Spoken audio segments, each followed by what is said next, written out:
My name is Roger Debo. As Pedro mentioned early on, I was the director for the tech program at North Carolina State University from 2000 until 2015, at which time I went to Rutgers for 4 years, and I am now happily retired in Hawaii, sitting here in Portugal. They've asked me to talk about my experiences with deep tech entrepreneurship. And so I'm going to start from what was the beginning for me. Okay, so in 1995, there was Congress was having a problem justifying all the money that's being spent on basic science. There was billions of dollars of research money going to universities, but it wasn't obvious to the general public where all that money, how they were being benefited from all those expenses. So they put forth a request for proposal for the creation of more startups, more products and services to come into the marketplace so that they could point to the positive impact that was being, everybody was experiencing from all that money on research.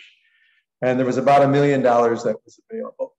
So a material scientist and a serial entrepreneur, Angus Kingon and Steve Markham at North Carolina State University, put together a proposal and won the grant for $1 million.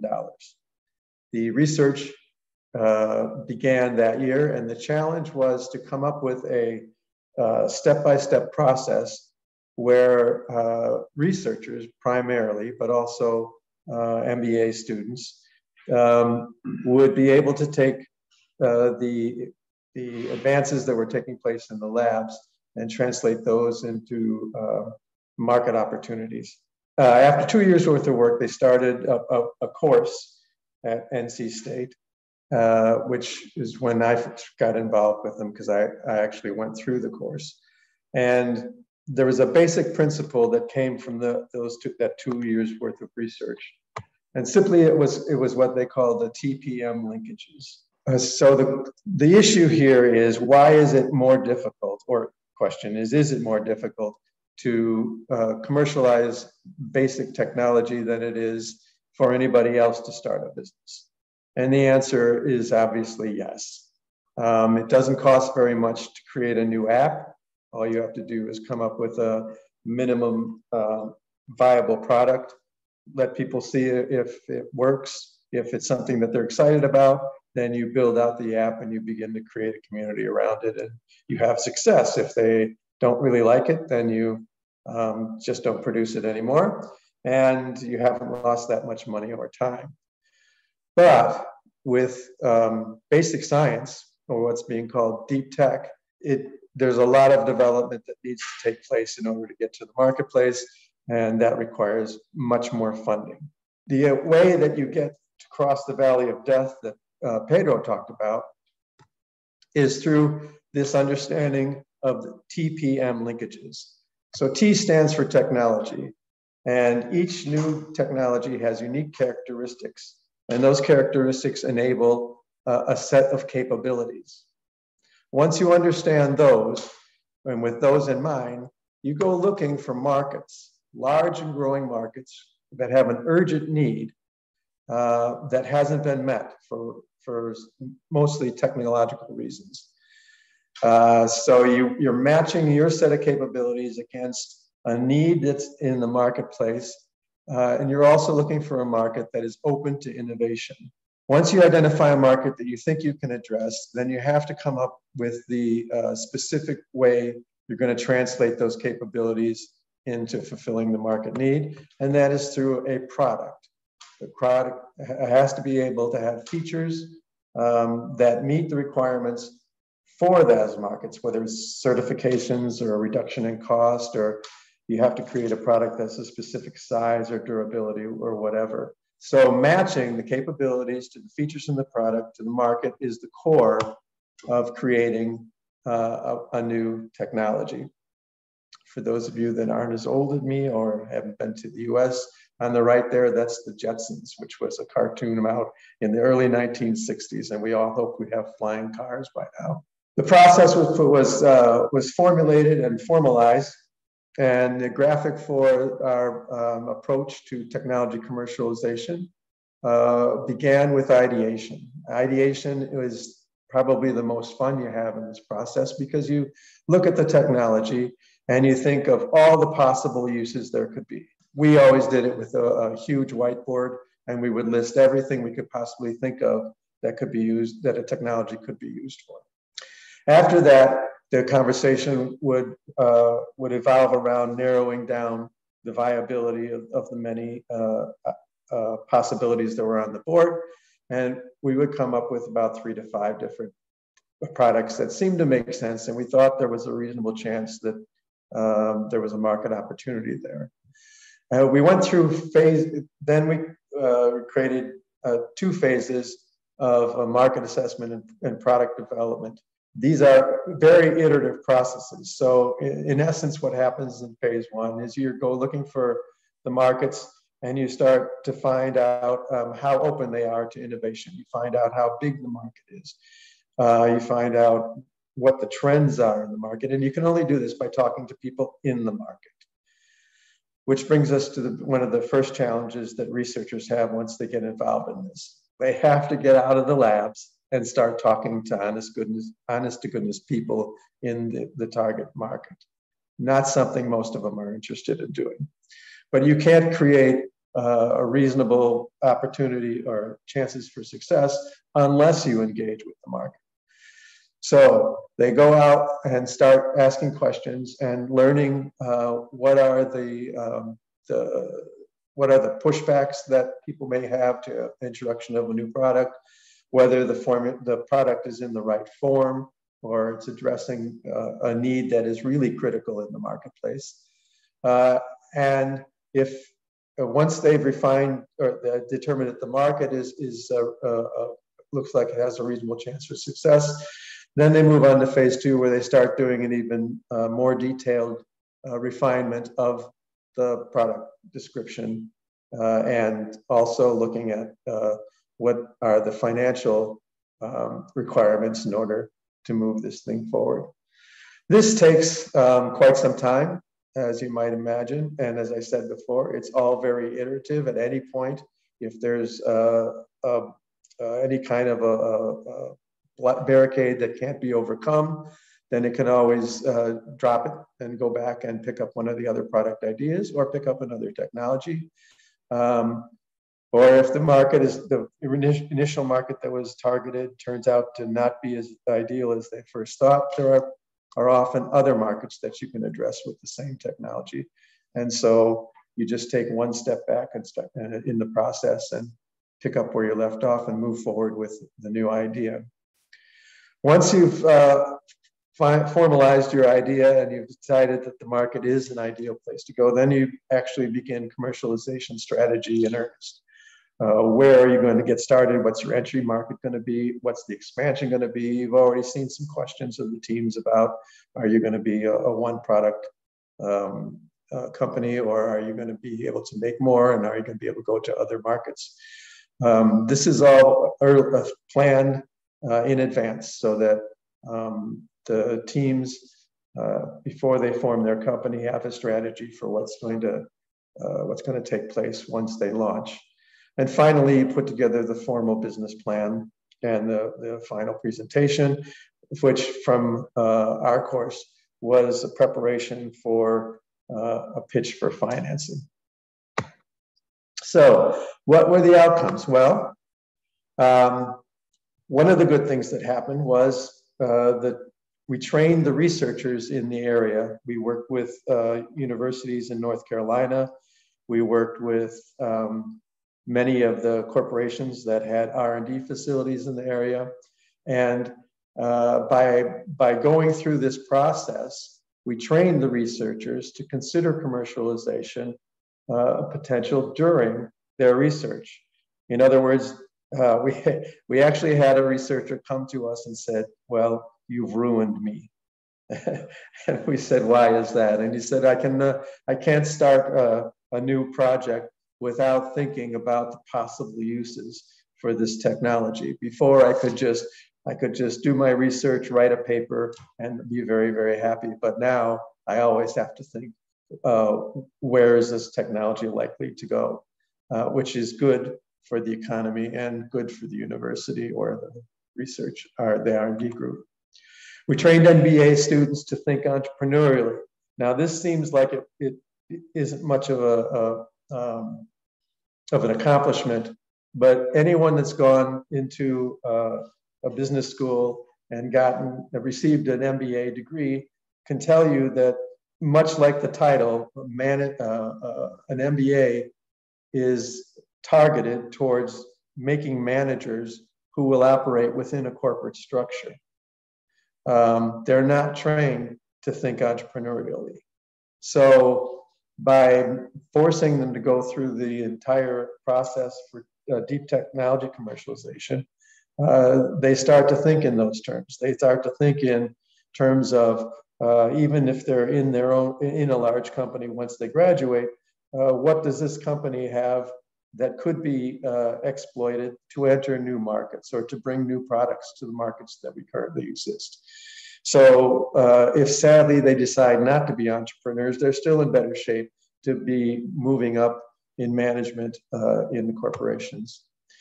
And we built ties between the university and the business community, which is, at least in the United States, and I assume here in Europe as well, quite honestly, somewhat of a problem. Business thinks of the universities as just eggheads, people who are only interested in basic scientific research and details that really have no practical use in the real world.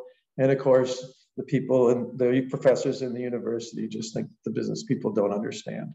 By engaging in promoting the startups and using technologies that came from the business side, there was a lot more interaction. And it turns out there was more opportunities for research funding for the professors coming from the private sector. And there were more consulting opportunities for the professors in the business community, which benefited both sides.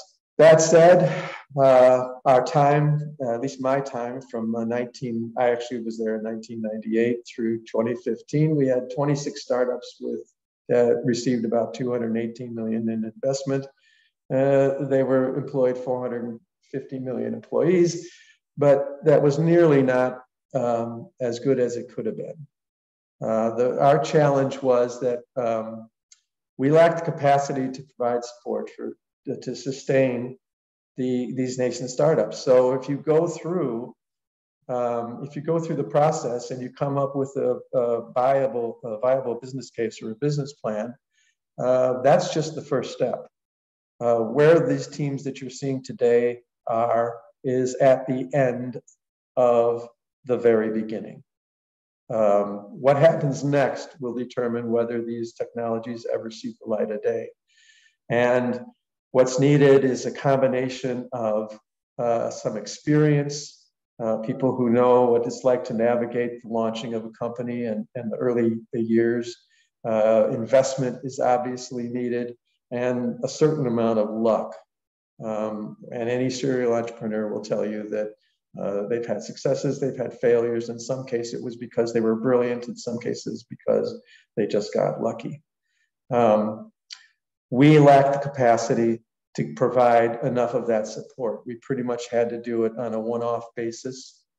We had limitations on what we could and couldn't get involved in with the university, and the limited resources, as is true for almost any university program. So we began after we had a few years worth of experience of using the process. We called it the algorithm.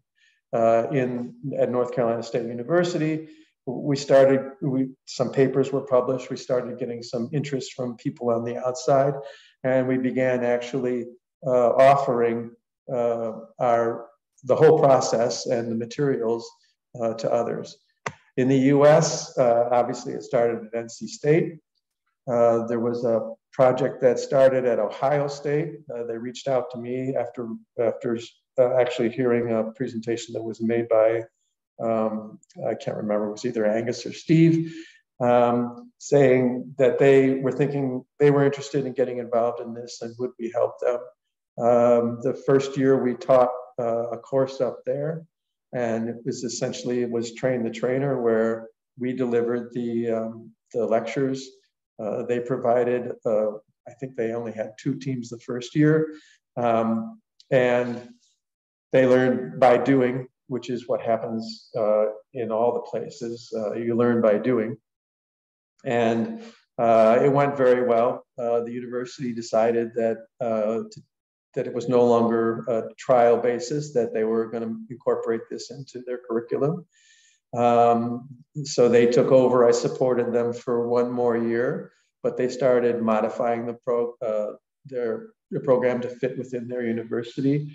They happened to be sitting in a town that had Bechtel, which is a major corporation in the US that does a lot of research. And Bechtel, as soon as they found out what was going on, started to support the program and provide funds for moving these things forward, and supplied a lot of technologies that could be used.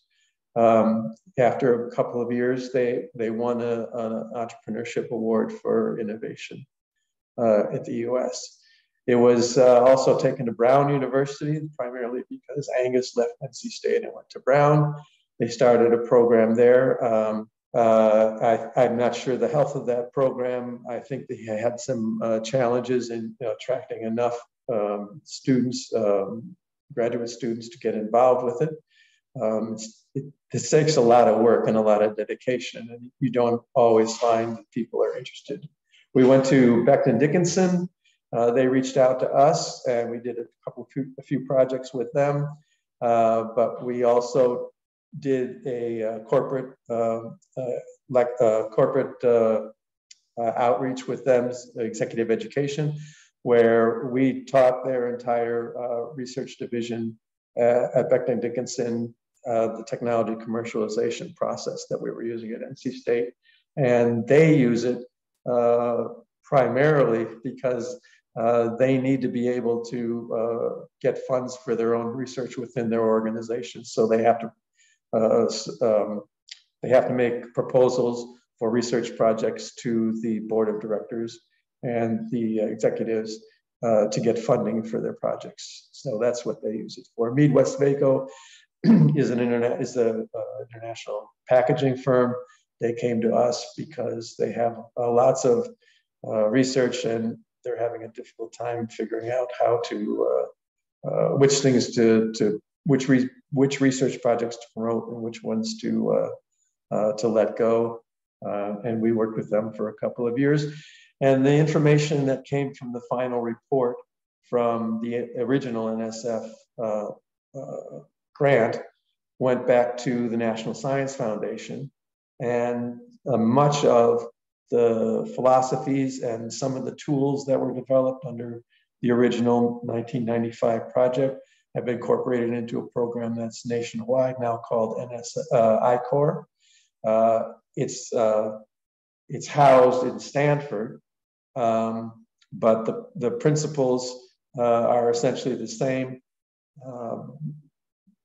They start a little bit later in the process. They start with the value proposition instead of at the early stage like we do. But it's proving to be a very successful program. Internationally, the first place that they went was Slovenia, of all places. In 1998, I believe they went to Slovenia. I wasn't in charge yet, not until 2000.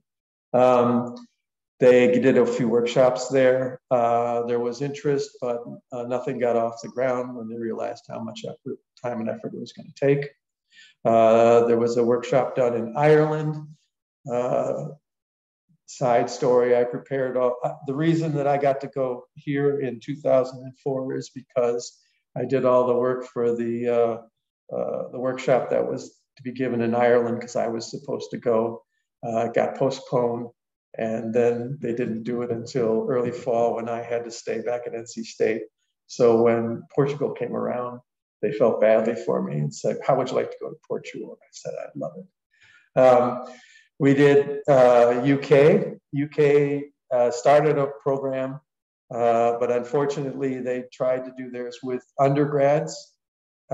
This doesn't work well with undergrads because they don't have the experience, they don't have the focus. There's a lot of enthusiasm, but it's difficult to do while you're also involved in undergrad studies. There's a program that we started in South Korea. It's ongoing. It's being modified to fit their situation, but it apparently is still thriving. As a matter of fact, when I retired, they asked me if I would like to go there, but I retired right before the pandemic and decided I didn't really want to go to Asia during the beginning of the pandemic. We've done some workshops in South Africa and Botswana. Botswana actually flew us back for some more detailed conversations when I was at Rutgers about starting a program there, and they are somewhere in discussions. Things are incredibly slow there, but I'm not sure where they stand at the moment. And then there's Portugal, which I have to say up front is the best example of anything that we've been engaged with. The first class was held in 2004. We provided most of the lectures, all the materials and the tools. We trained the trainers. There was, I don't remember, there was 3 teams, is that correct? The first 6 teams? There were 6 teams in the first session, in the first round. And we said at the time, we talked to Pedro, who gave us the invitation to come over. We said, look, we can do this, and when they get done, they will have a reasonable early draft of a business plan. But once they get there, they're going to need support. There's going to be the next step. You're going to have the next step. You're going to have a bunch of excited people interested in starting a company, but they're just done with the first step, as I said before, and there's a lot more to come.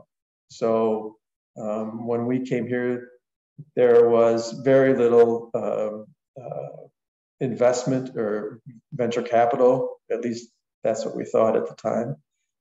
There weren't a lot of serial entrepreneurs around that could be recruited to come in and help provide leadership. At the time, there was no outside support other than Pedro and the instructors, Joao and Nunu. So in the beginning, there was not that much here in Portugal, but we started with just Pedro and our little team. The instructors were Joao. Ana Jogo Mendes was the original program manager that supported Pedro. Later on, that would be Marisa, and it's now Claudia, who most of you have interacted with. Lipio came in later, I'm thinking around somewhere around 2011. The staff, obviously here, currently, are at the core of everything that's taking place now, which is impressive, as you'll see in a moment. These are the people who have been recruited over the years to be mentors. So each of these teams is learning by doing. And while they're doing, they need some guidance. They need someone to talk to. They need someone to help bounce ideas off of. And these people were nowhere to be found in 2004 when we showed up. But Pedro primarily and his team interacted with all of these people. And they stepped forward and volunteered their time to engage. Some of these people are actually former students who, after going through the course, wanted to be stay engaged and continue to be a part of it. The next is, where is it? There it is. Okay. As I said, you need ties to the business community and you need some financial support. And you get that through board of directors, board members, people who all have expertise and connections. They also have the knowledge to be able to provide guidance. This is a very lonely thing to do if you're in Pedro's position, and it's good to have folks who can help as you're going through the early stages of learning, especially. And then we have the sources for the technologies. Where do the teams come from? All those little squares up there represent meetings, many meetings, many interactions. They all have to be recruited. You have to go out and explain what it is you're doing, why it will be good for them, show what the opportunity is, not only to talk to the people who are the tech transfer offices, but you have to talk to research groups. In the beginning, no one has any idea what it is you're talking about. As you recruit some of these and you start to have success, people start to pay more attention. It's easier to get an audience, but it takes an incredible amount of time to build this network and to maintain it once it's there. You have industrial partners. These are people who either support financially, or they or provide research teams or technologies, or they have opportunities that need some form of new technology to solve problems that they have. All of these things can come from the business sector. And then you have the teams. So we don't have room for all of the people who've been involved in this since 2004, but you get the idea. These are all people who were engaged in the teams and the mentors. I think this collection just begins at 2012 or 2010, something like that. But over the years now, there are literally hundreds of people who have been a part of this and have been influenced by what's going on here. So this is this is unique for us. No place else in any of those other organizations that we've worked with, and not even at NC State, do we have the type of network and support that Pedro and his team has developed here, which is why they've been so successful. These are a sample of the companies that have been founded here, that have come out. There's 48 startups at this point that have been founded.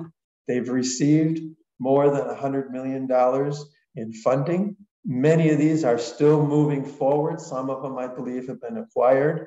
But the success here is truly amazing. And if I look back, we talk about this all the time. If I look back at where we started in 2004, it would have been hard to imagine that 20 years later, we would see this kind of a result. This has been I've shared with you my experiences in I wanted to say that deep tech commercialization is hard, but very rewarding. Having gone through the same process that all these teams have gone through myself, I can tell you that nothing I did in academia through all of my degrees was ever as challenging as what we did for my year in the tech program at NC State. I have nothing but respect for those who dare to venture out of their comfort zones to achieve it. So I'm speaking particularly to the researchers, the scientists, who are all very smart people who have become authorities in their fields, who are used to speaking to other scientists and have now put themselves in a position where they're completely out of their comfort zones. They have to explain in terms that are foreign to them what the possible benefits are for the projects that they're working on. So with that, I'm just honored to have been a part of High CTEC program for all these years. And I'm happy that I still get to come and work with the teams at the end. And I look forward to a bright future here. Thank you.